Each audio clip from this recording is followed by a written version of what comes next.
హైదరాబాద్ మియాపూర్లో మహిళా software engineer దారుణ హత్య కేసును పోలీసులు ఛేదించారు. రోజుల వ్యవధిలోనే నిందితుడిని అదుపులోకి తీసుకున్నారు. హత్య చేసి అక్కడక్కడే తిరుగుతున్న అతన్ని పోలీసులు చాకచక్యంగా పట్టుకున్నారు. దీంతో నిందితుడు హత్య చేసినట్లు ఒప్పుకున్నాడు. ఇంతకీ ఆమెను ఎందుకు హత్య చేశాడు? ఫ్రెండ్ అయ్యి ఉండి కూడా చంపడానికి కారణమేంటి?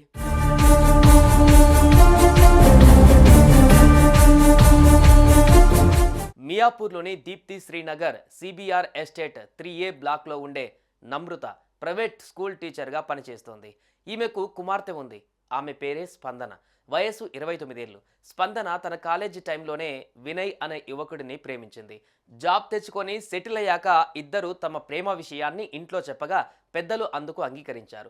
ఈ క్రమంలో ఇద్దరు 2022లో వివాహం చేసుకున్నారు. వినయ్ అకౌంటెంట్గా పనిచేస్తూ స్పందన సాఫ్ట్వేర్ ఉద్యోగం చేస్తూ ఇద్దరు సంతోషంగానే ఉన్నారు. ఇంతలోనే గతేడాది అంటే 2023లో పెళ్ళైన ఏడాదికే భర్త వేధిస్తున్నాడంటూ భర్తపై మియాపూర్ పోలీసులకు ఫిర్యాదు చేసింది స్పందన. ఆపై విడాకులు కోరడంతో కేసు కోర్టులో నడుస్తోంది. ఈ క్రమంలో భర్త ఇంటి నుంచి పుట్టింటికి వచ్చి ఉంటుంది.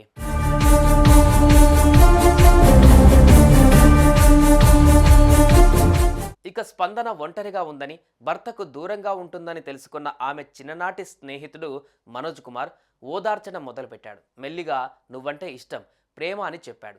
కానీ స్పందన మాత్రం మనోజ్ తనకు స్నేహితుడే అని చెప్పేసింది. బతిమాలిన స్పందన అతని ప్రేమను అంగీకరించలేదు. ఏళ్లుగా ప్రేమించిన భర్తతోనే విడిపోవలసిన పరిస్థితి వచ్చింది. ఇప్పుడు ప్రేమ మీద నమ్మకం లేదు అని చెప్పింది. కానీ మనోజ్ అందుకు అంగీకరించలేదు.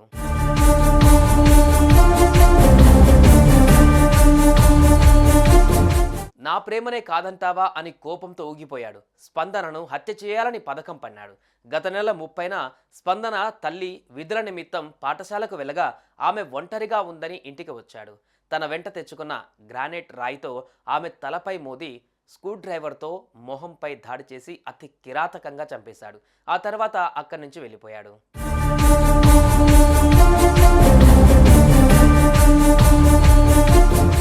సాయంత్రం తల్లి వచ్చేసరికి స్పందన డోర్ తీయకపోవడంతో డోర్ పగలగొట్టి చూడగా బెడ్రూమ్లో ఆమె రక్తపు మడుగుల్లో విగత జీవిగా కనిపించింది. దీంతో కుటుంబ సభ్యులు పోలీసులకు సమాచారం ఇచ్చారు. మొదట భర్త పని అయి ఉంటుందని పోలీసులు అనుమానించి విచారించగా వినయ్కు ఏం సంబంధం లేదని తేల్చారు. ఆ తర్వాత ఆమె స్నేహితులను ఆరా తీశారు. వారిలో మనోజ్ కూడా ఉన్నాడు. హత్య తర్వాత మనోజ్ స్పందన ఇంట్లోనే తిరిగాడు. ఆమె తల్లిని ఓదారుస్తూ కనిపించాడు. అటు పోలీసులకు కూడా వివరాలు అందజేస్తున్నట్లు ఏమాత్రం అనుమానం రాకుండా ప్రవర్తించాడు. కానీ పోలీసులు మాత్రం అతనిపై కన్నేశారు. స్థానిక సీసీ కెమెరాల దృశ్యాలు, సెల్ ఫోన్ లొకేషన్ ఆధారంగా పలు కోణాలలో విచారించడంతో మనోజ్ ఈ హత్య చేసినట్టుగా గుర్తించారు. తమ స్టైల్లో మనోజ్ను ప్రశ్నించడంతో అసలు విషయం కక్కేశాడు. తానే స్పందనను చంపినట్లుగా అంగీకరించాడు. మియాపూర్ పోలీస్ స్టేషన్ పరిధిలోని గత నెల 30వ తారీఖున సిబిఆర్ ఎస్టేట్స్ నందు బండి స్పందన అనేటువంటి మహిళ వారి యొక్క అపార్ట్మెంట్ ఫ్లాట్ నందు హత్యకు గురి కావడం జరిగింది.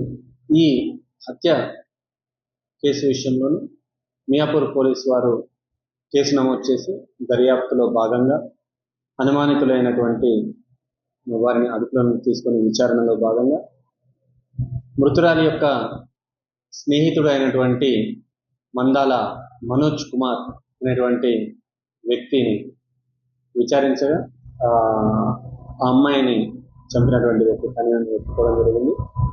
ఆ ఒప్పుకోలు మీద అతనిని అరెస్ట్ చేసి జైలుకి పంపించారు. మనోజ్ కుమార్, స్పందన, మరికొంతమంది మిత్రులు ఎవరైతే ఉన్నారో వీరందరూ కూడా 2017వ సంవత్సరం నుంచి కూడా మంచి మిత్రులుగా ఉన్నారు. వీళ్ళందరూ కూడా కలిసి చదువుకోవడం జరిగింది. అండ్ తర్వాత తదనంతర కాలంలోనే కలిసి ఉద్యోగాలు కూడా చేయడం జరిగింది. అండ్ ఒక రెఫరెన్స్తోనే ఇంకొకరు కూడా ఉద్యోగాలు చేయడం జరిగింది.